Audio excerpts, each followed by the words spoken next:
I would like to talk about the data-driven team coaching, measuring what and optimizing what matters. Because if you think about the fortune cookies, they are lovely when you have a meal. Then you get a message and then you try to find meaning in it.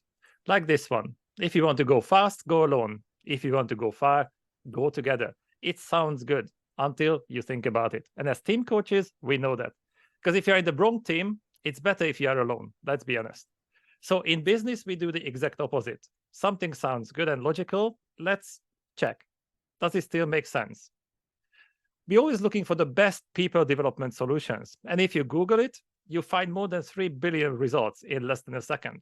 Lots of options, and they all claim they are the best ones. Yet, employee engagement trends are plummeting. They are back to the level where they were 10 years ago. That's not ideal. They are declining for 5 years. The thing is that we can send a Tesla to space for fun, but companies cannot improve employee engagement. How's that possible? So as team coaches, we have a role in this because team coaching is about bringing out the best in people so they can have the skills to future-proof their career and business. But what are those skills? This is the question that Jacob Morgan asked 140 top CEOs and 14,000 employees, and he published this book called The Future Leader. He came up with 4 mindsets and 5 skills. And as you can see, 8 out of the 9 skills and mindsets are directly linked to how much you understand yourself and others. As coaches, we know that they are important, but companies are not always aware of that. But the future is not far away. Let's be honest. Because by 2030, there's going to be a global talent shortage of 85 million people. 85% of the jobs that will exist haven't been invented yet. And around 80% of people are going to be freelancers. The world is changing rapidly, but not the solutions that we are using. So I would like to share 3 things with you today. What are the optimal conditions and skills for growth? How do you measure and optimize those conditions and skills? And how can you deliver the best results in the most transparent way? That's the plan for today. There are 3 invisible forces that make or break a team. One is psychological safety. There's a lot of buzz around it. We know that it is needed. It's the #1 trait of high-performing teams. But that's not enough. You also need motivation to get things done because it can be comfortable, but you need people who step up and do things. But research shows that the highest level of growth happens when you also have cognitive diversity, the immune system of a team, the invisible layer. So these are the optimal conditions, and that's exactly what Growth 2.0 is about. But how do you make it work? You need cultural intelligence, which is way beyond the simple international knowledge. That is part of it. Real cultural intelligence is about the ability to turn differences into synergy. That's the whole point. These are the optimal skills. So creating a visibly diverse group is relatively easy, but turning it into a high-performing team is much more challenging. And this one sentence can sum up our approach. How do you know if your employees feel safe and motivated enough to innovate and collaborate? A simple question is difficult to answer it. How can you optimize something without measuring and visualizing it? That's also an important question, which is difficult to answer. But the answer is here, Growth 2.0, data-driven team coaching. There are 4 steps. First, you have to measure it. If you cannot diagnose it, then we are just guessing. Once we measure it and we get the data, we visualize it because assessments can provide data, but people have the insights. But it's very difficult to talk about something you're not aware of. And this is what we do. And then we can agree on the next steps. So we can optimize it and then we can grow. There is no shortcut, to be honest. So this is the methodology that we follow. And I'm going to show you how it works. And at the end, I share a case study with you as well, so you can see it in practice. So there are 2 assessments. The first one is growth zone. It measures psychological safety and motivational drivers. Because if you cannot measure something, then often the clients cannot take it seriously. They think, yeah, it's nice, but it's invisible. So it's easy to ignore it and very difficult to optimize it. With this, we can see that immediately. Psychological safety, 43%. Motivation, 54%. But we can also see the tension score, which shows how polarized a team is. And we are not talking about creative tension. We're talking about nasty things. And I'm going to show you why. So if a team scores high on safety and motivation, they're in the growth zone. If they score low on both, there's apathy. If they have only motivation, that's anxiety. And in the comfort zone, it's nice, they have safety, but things are not moving. But we also know that numbers can lie, or at least they can hide the truth, because the average is, well, it's not great, but it's not horrible. But if you look at the individuals, you can see that some people are much more engaged and others feel rejected and demotivated. As it's an anonymous assessment, we don't know who is who, and it doesn't matter. What matters is to find out why people feel like that so we can address the issues, because it affects everybody. I don't think there's an assessment that could tell you that this is your problem, this is what you have to do. That has not much to do with science. People know what's going on, but we have to create meaningful conversations driven by data and rooted in science. So we can break down psychological safety and motivational drivers into 4 subcategories each. That's 8 altogether. And then we discuss it with the team, topic by topic. They know what's happening, and then we can dig deeper. We facilitate those conversations that otherwise wouldn't happen. Because often people feel that something is wrong, but I don't know what exactly. So you have to give people the vocabulary, a frame of reference, and the data to create those meaningful conversations. Nothing can replace it. When you combine stories with data, magic happens. But data without stories are powerless. And stories without data are just, well, motivating or annoying depending on the content.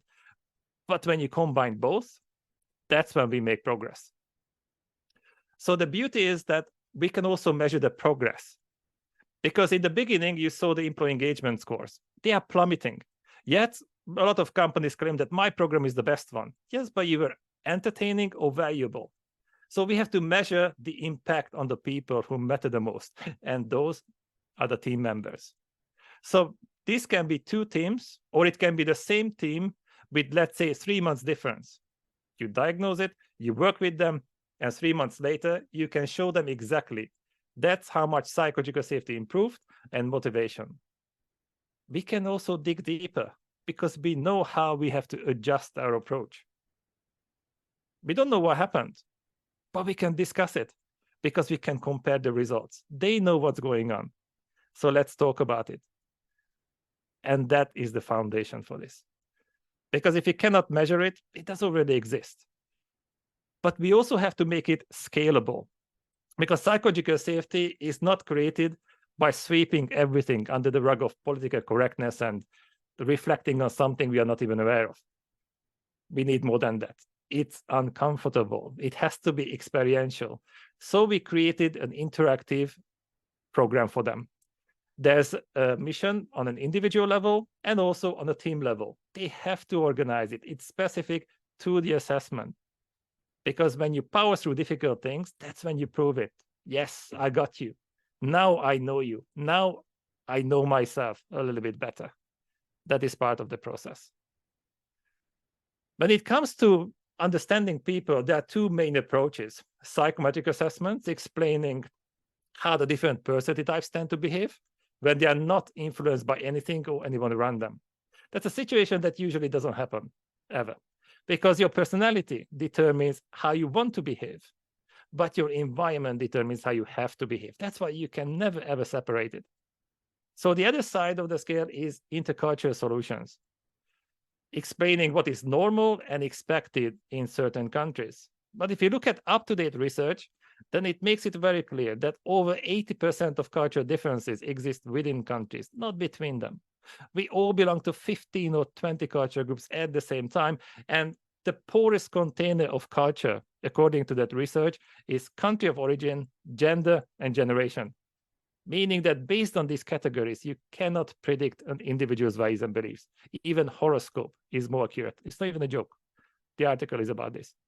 So we cannot separate these 2 topics.